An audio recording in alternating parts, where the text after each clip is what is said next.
Hey YouTube, it's ICU and welcome to the 211th episode of Best Tech Info and Rumors.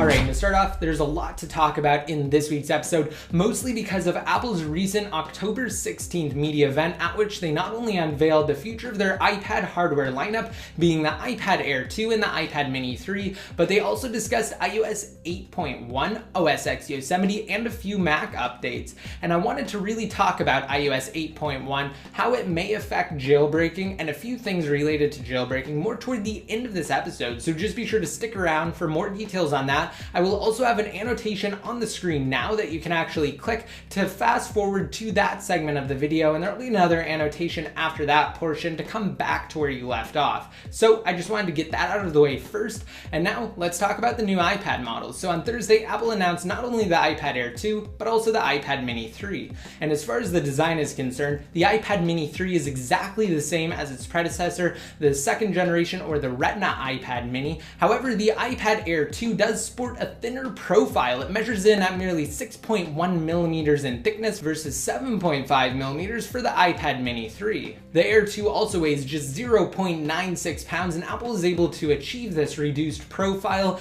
thanks to their engineering team's efforts in not only reducing the air gaps between the different elements on the display and the actual iPad Air 2 itself, but they also made one notable sacrifice. They removed the mute and lock toggle switch on the side. And the dual microphones are also in a different position. The iSight camera has also been updated to 8 megapixels on the iPad Air 2, and it's similar to that of the iPhone 6 and iPhone 6 Plus. However, there are a few drawbacks on the iPad Air 2. Most notably, it does not feature focus pixel technology, but it does support new time-lapse and burst modes, and the camera on the iPad Mini 3 remains 5 megapixels. And really, as far as the iPad Mini 3 is concerned, its internals are identical to those of its predecessor, which is actually pretty surprising, but we're starting to see a pattern emerge. With the original iPad Mini, its specs mirrored those of the iPad 2. It featured an A5 processor, and then when we bumped up to the iPad Mini 2 or the iPad Mini with Retina display, it did mirror the specs of its full-size 9.7-inch counterpart, the iPad Air. And now we're back to lower-end specs with the third generation. So maybe with the iPad Mini 4, we can expect to see specs similar to the full-size iPad, which at that point will be the iPad Air 3 or whatever name Apple decides to go with. And actually, right in the middle of talking about and reviewing the specifications and differences of these two iPads, I also wanted to mention that I did create an all-new video following Apple's unveiling event that actually goes into detail on the two iPads, and it summarizes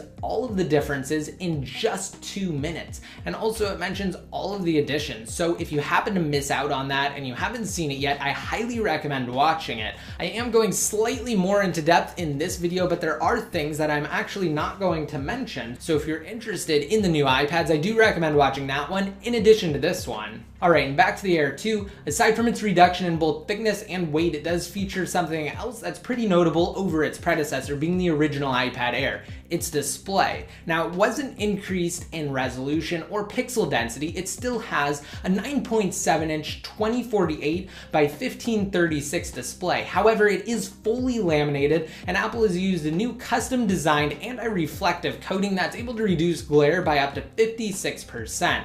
It still has 3.1 million pixels or 264 pixels per inch though. And earlier reports on the new iPad Air 2 following the event stated that assets on the display feel more, quote, touchable, which is definitely interesting, and I'll let you guys know when I'm able to get my hands on it, unbox it for you guys, and do a quick review. So just be sure to stay tuned for that. Again, I plan on having complete coverage on both iPad models, but I'm not done yet. The iPad Air 2 also features an all-new A8X CPU, which does boost performance over its predecessor, which of course features the A7 chip. And actually, so does the iPad Mini 3. Like I said before, the internals on that one are identical to those of its predecessor, but the iPad Air 2 has the all-new A8X chip, which is actually improved over even the CPU found in the iPhone 6 and iPhone 6 Plus. Due to the X designation on this all-new chip, it will feature improved graphics. And at this point, you may be asking, well, why would anyone buy the iPad Mini 3, especially if they own the second generation generation iPad mini?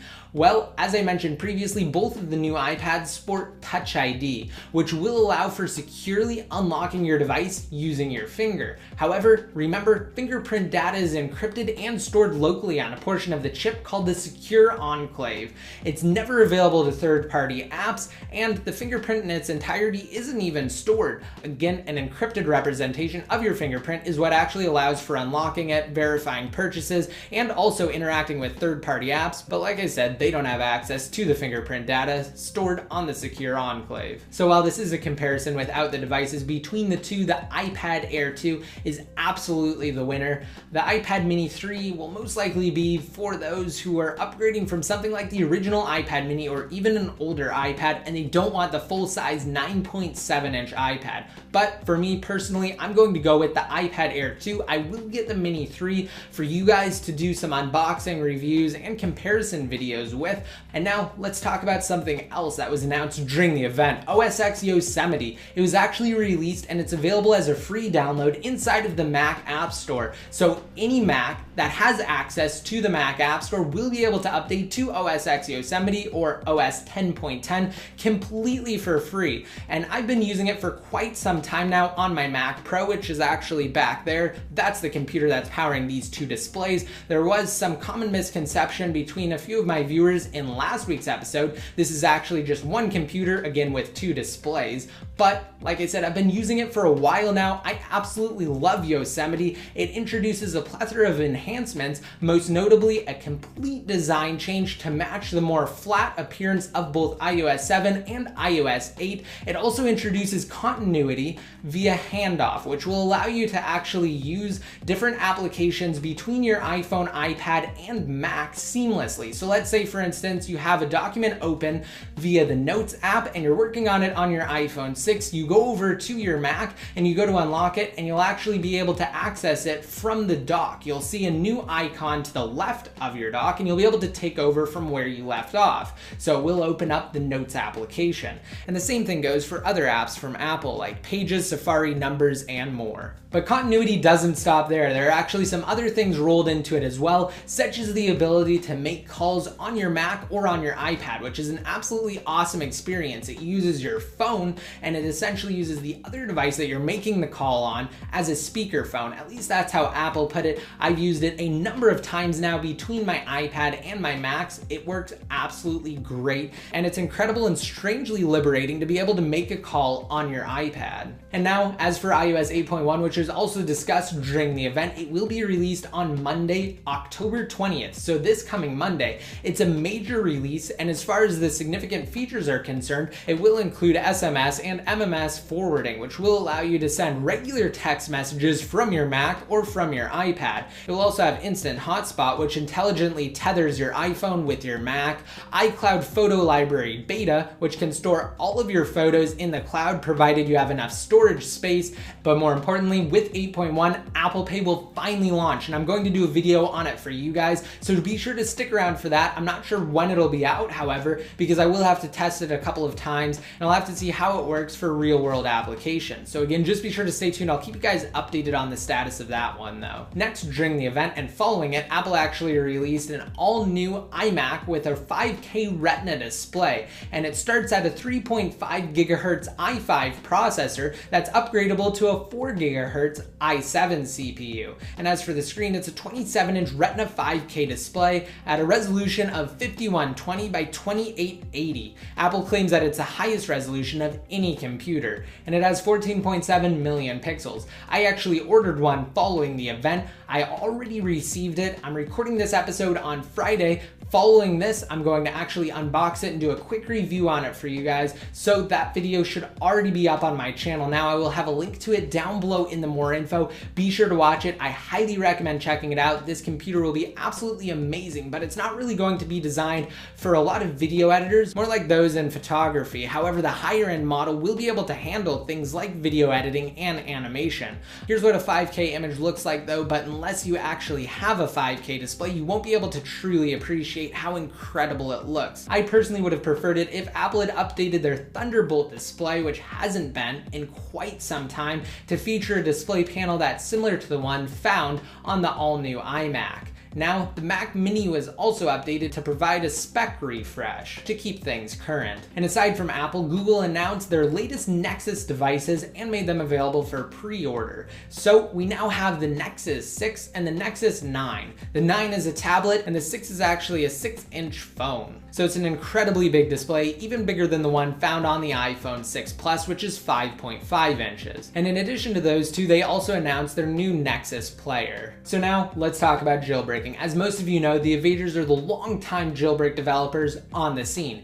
They released not only the first iOS 6 jailbreak utility, but also the first tool to fully jailbreak iOS 7, being Evasion and Evasion 7 respectively.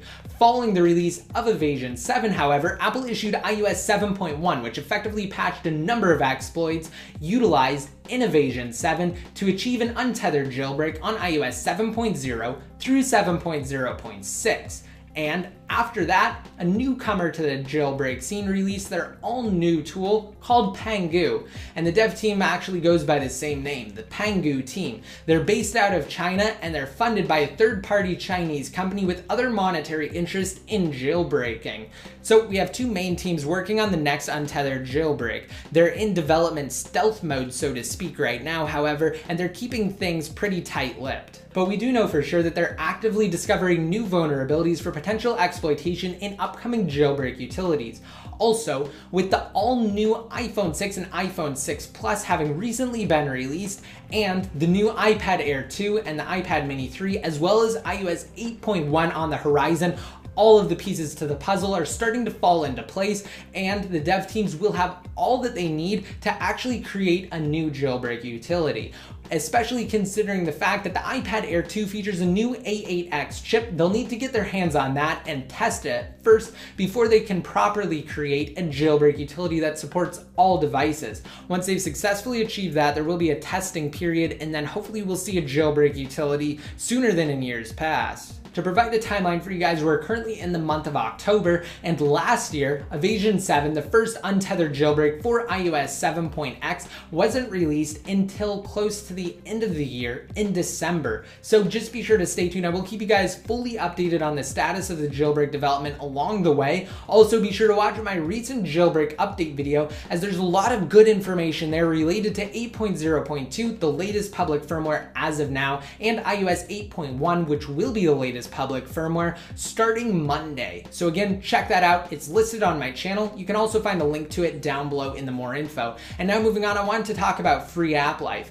And for those of you who don't know, maybe if you're one of my newer viewers, Free App Life is a service brought to you by myself, Adrian, and Mispa. It allows you to earn free paid iOS apps from Apple's App Store legally, while simultaneously supporting the developers of said applications by downloading sponsored apps for points and redeeming said points for prizes. Well, we've done a lot of work on it recently. We've fixed a number of issues with the service, and I'm planning on making a complete and new dedicated video for you guys on Free App Life discussing all of the new features which will be introduced soon. We have an awesome update for you guys, so just be sure to stick around for that. You can't expect that video following the release of iOS 8.1. Also, I am going to make an all-new video discussing unlocking, how an IMEI unlock works, and what type of unlock you should use for your device that will essentially allow it to function on any carrier, provided the hardware in your iPhone supports said carrier. And that's pretty much it for this video. I hope you guys liked it. If you did and you're interested in an all-new giveaway, be sure to rate this video up and leave a relevant comment down below in the comment section. Once you've done that,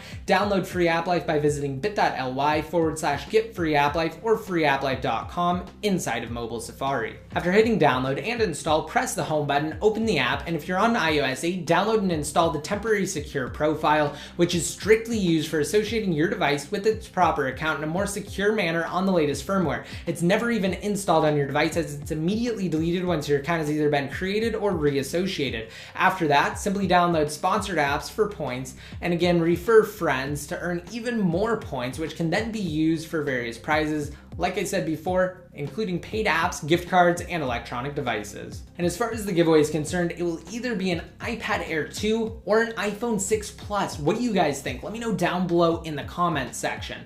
And as for the iPhone 6 giveaway that we recently held, that did conclude. We are still sorting through the entries for that, however, and we will announce a winner soon on Facebook. So follow Free App Life on Facebook. And if you guys want to be updated more often, such as when I create new videos covering not only iOS 8.1, but also the next Untethered Jailbreak, and also the new iPad models, and even future Apple products like the upcoming Apple Watch, just be sure to like me on Facebook, follow me on Twitter, add me one of your circles inside of Google+, follow me on Instagram at ICUID, and subscribe to my secondary YouTube channel at youtube.com/ICUID. And until next time, this is ICU signing out.